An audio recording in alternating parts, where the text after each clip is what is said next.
GM.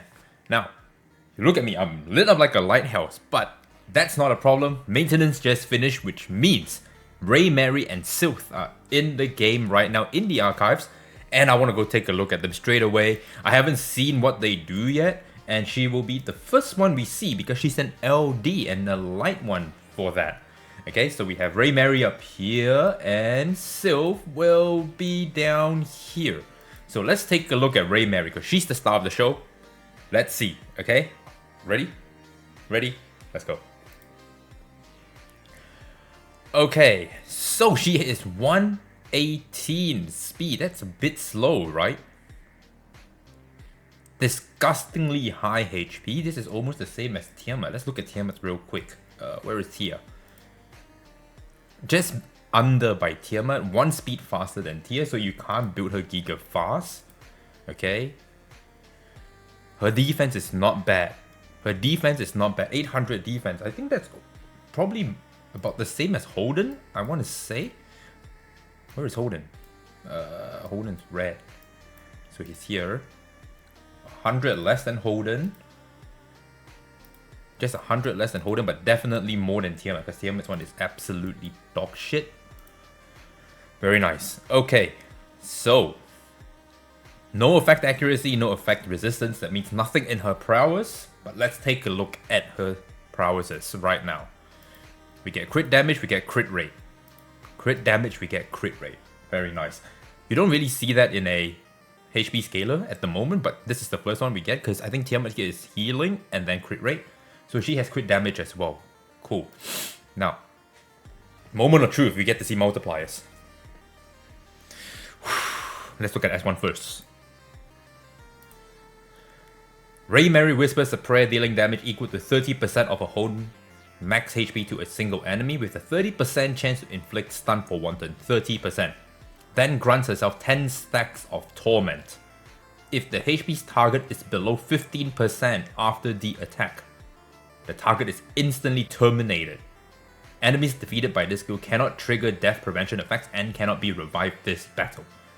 So you need 100% torment stacks in order to trigger this Grave Watch. This Grave Watch deals 30% increased damage. All stacks are removed at the end of the current turn. Terminate. Directly defeats the target, ignoring invincibility, soul ward, and death prevention effects. Holy shit. So terminate, which is what they call execution in the PV, is this. So even if you're invincible, Messiah is invincible, even though you know he has like under 15% HP, if you touch him and he is under 15% HP percentage of the after the attack, or even if you have Soul Ward, you're dead. You are dead. Doesn't matter, it bypasses all of the shit, which is insane. Now I need to know what this death prevention effect. This could be Amber as well, because we know that now it goes through Soul Ward, which hurts actually Beontin, it hurts Veronica, it hurts Messiah, it hurts Sania, and hopefully Amber too. 30% of her own max HP is the damage and 30% chance to inflict stun. So this is where she gets the 30% here. So I assume that this will be like a 20% chance or 15% chance. Let's just say 50% less than this. Increase the rate, and at level 5 is when you get all of this stuff. The second half here is where you get it. Okay, so you need 100% stacks to trigger Grave Watch, which is the S3. This Grave Watch deals 30%. So if you use the if she triggers the Torment and then uses the S3, I assume S3 is the name for it, Grave Watch, this will do 30% more damage. Okay, speed is in the S1, very nice. Next one, Holy Execution. For every 1500 damage a unit takes on the field, Raymerry gains 1 stack of Torment. When any unit dies in battle, Raymerry immediately gains the maximum stacks of Torment. And this effect has a 2-turn cooldown. Okay, there's a cooldown here, good. At least it's a 2-turn cooldown. It's not like, you know, some ridiculous long-ass cooldown, or even worse, no cooldown at all. So that's good. Additional Grave Watch damage increase, okay. This is for 1500. Oh, okay, so if you don't level this up, it will be 1800 points. So I assume you start at maybe about 2k, 2.5 damage per unit to trigger 1 stack of Torment. But still 100 stacks is at least, you know, something I already assumed it was going to be, because I don't think this can be too low and I don't think this can be too high. I think this is decent because you get Torment off someone dying completely or just dealing damage. Reduces the trigger threshold, okay. 30% more damage on the Grave Watch. So this all deals with the perma undispellable buff called Torment. Very nice, is where you get crit rate. I like that. And now the S3, which is the Grave Watch. This is what we all want to see. Rest in peace, rejoice, for this is the only way to kill Sin. Yeah, she literally sees you guys doing too much chaos. She goes, fuck it, bye bye, die now. Deal damage equal to 44% of her own max HP to all enemies with a 100% chance to apply vulnerable for 2 turns. On crit, has a 100% chance to steal 15 turn meter from the target. So I assume you click S3 and you have to target someone and you steal from that person instead of like the entire team. That's what I assume it's going to do. Doesn't sound stupid, to be honest, but 44% of her own max HP depends on how high we can get this. And we're gonna do 30% more damage when we trigger Torment. If I'm not mistaken, this is where you get HP. Good. That's what she needs. Where is it? Torment. Here. Immediately triggers Grave Watch. This Grave Watch deals 30% increased damage. So only on the execution here does she do more damage. 2 turn cooldown, not bad. This is at least good. So what I think you can do with her, right? Because I don't see any lifesteal here. So what you can do with her, to be honest, is you can play her in Bruiser, slowly ramp up, and then eventually you're just going to press this holy execution, but you will probably only do it once then.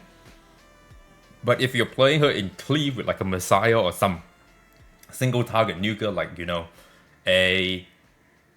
let's say the Ting, Lilium, that kind of stuff, single target massive nukers, you can always trigger this in time, right? So you get to do S3 into like, let's say an S1, the chance is stun on this, grant yourself some Torment stacks, you instantly kill a unit, and then this will pop. Because I think Lilium is going to be very, very nice, because you are going to slash their HP anyway, and then when you slash their HP and you do enough damage, you go into her, you press S1, they will be below 15% of their HP percentage, you instantly execute them, which also triggers Torment, and then you just start using your S2, which does 30% more damage. That kills something, you'll get the Torment stacks again. But I don't think you get to proc this. I wonder how this works. Immediately gains, this effect has 2 turns. 2 turns cooldown. I want to see how this works. I'm actually quite curious. Because what happens if you kill something, you get 100% stats, right? You do this thing. But then you kill something again, you get 100% stats, but this is on cooldown. Does that mean you just don't get any of this Torment and you have to start again? I think that's how it works. What about the cooldowns here? 3 turn cooldown. None of this gives you cooldown, by the way. None of this minus cooldown. So she's a natural low cooldown unit already. That's nice. So let's look at the model. That's pretty sick. Cool. Alright, so that's Raymerry. Let's take a look at Sylph right now. Let's look at Sylph. 124 speed. I think this is the same as Sanya, no? 121 is faster than Sanya. It's faster than Sanya. Okay. F-res in here, very nice. HP is decent. What is Sanya's HP? Higher than lower than Sanya's. HP defense is meh. Okay. And let's take a look at the prowesses. You get healing done and you get F-res here. Very standard, nothing changed here. Now let's look at the S1 here. S1 deals 20, then heals the ally the lowest, blah blah blah. The healing amount is 20% of the target's max HP, so it's the target's max HP, not yours. and then heals the lowest ally. Nothing here says she's a HP scaling unit, so this damage is going to be based off your attack, I assume. If the target's current HP is below 70%, additionally applies 2 turns defense up. Her passive, Sylph overheals. Sylph's overheal on the target will be converted into a shield ratio of 50% lasting 2 turns. Okay, so it's only her healing. It doesn't work for, like, you know, let's say you use a Ling Law, you press, you know, S3 to get the immunity, but you also get healing. It doesn't store like that. It's only for her. That's her passive. Okay. Not that broken. The speed's also here. That's fine. S2 is the Purify. A fire fly light from the candle. Sylph purifies all debuffs from a target ally. Then heals the target for 50% of her max HP. Holy shit. All debuffs. All debuffs. Fuck that off. Okay, cool. That's good. Now we actually got like proper cleanser here in the form of an SR. 50% of their max HP, I assume? Yep. Okay. Alright, S3 deals 2 hits. Each attack purifies 1 debuff from all allies, then heals them 30%. So this is 2 debuffs she can purify because it's each attack. So when she attacks, so TLDR, Sylph purifies 2 debuffs from all allies and does 2 hits of 150 damage. Then heals all allies for 30% of their max HP and applies 2 turns defense up. Nothing too crazy with her. I think this is fine. You definitely want to run her high resistance.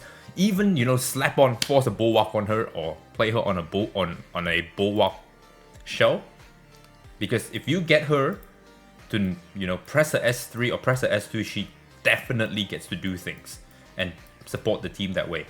So this unit is not bad. I think this unit is going to be another premium cleanser / healer, quote unquote.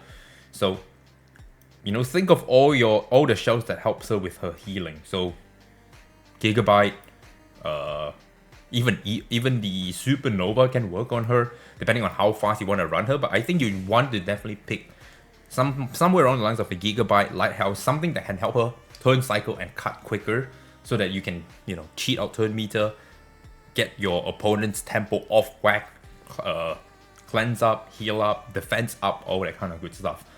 You definitely want to run her in front of your defense scaling units, so she cannot be too slow. I want to say around 250, 260 is probably good for her, and that's how I think I will build her actually. Cool. Okay, and because it's part of the healing done is over here, and all her healing is based off the target's max HP, right? Dude, I don't think you really need to put Evil Guard her. You can literally force Bulwark. But that's my thoughts. That is my thoughts. Strive would probably work for her as well, I think. So that's good to know. But that is it, guys. That is it. I still have to decide how I want to play this girl. Because just looking at this, all her damage, having her on Amber means if you try to target her down, at least, you know, she is still going to be there, but you're not going to get the Torment stacks of the Amber when you're in Amber or Ice state, actually. Depending how fast you can run her as well, you could probably put her on Ouroboros, like how we saw in the PV, because Ouroboros has some pretty nice stuff that benefits her in terms of matrices. You might want to run her on Bulwark as well, because if she gets CC, I don't see anywhere here that says, you know, she is immune to CC like Lilium. So, you know, controlling her is another way of stopping her from doing shit. So I think you definitely need Bulwark of some sort, so we have to cook there. Otherwise, you have to be drafting her with a lot of, you know, what do you want to call it? A lot of cleansers. Okay? But that is my thing. I don't think she's absolutely busted. The damage multiplier is fair enough. Okay?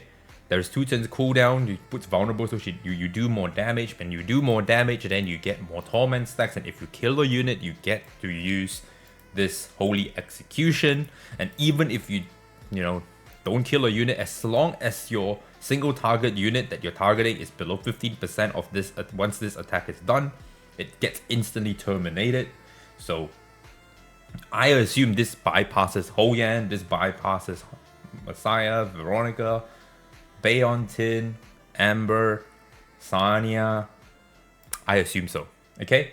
Doesn't read awfully busted from her multipliers, but definitely we're gonna cook with her tomorrow when we pull her. But that's it, guys. Hopefully you guys enjoyed. That is my reaction to them. Finally got to see their numbers. Now we can start doing some cooks, and eventually we're gonna pull for them, and then we're gonna test them out, and then I'll create a guide. Okay? But until then, if you liked what you saw, make sure you like, comment, subscribe. Catch you guys tomorrow.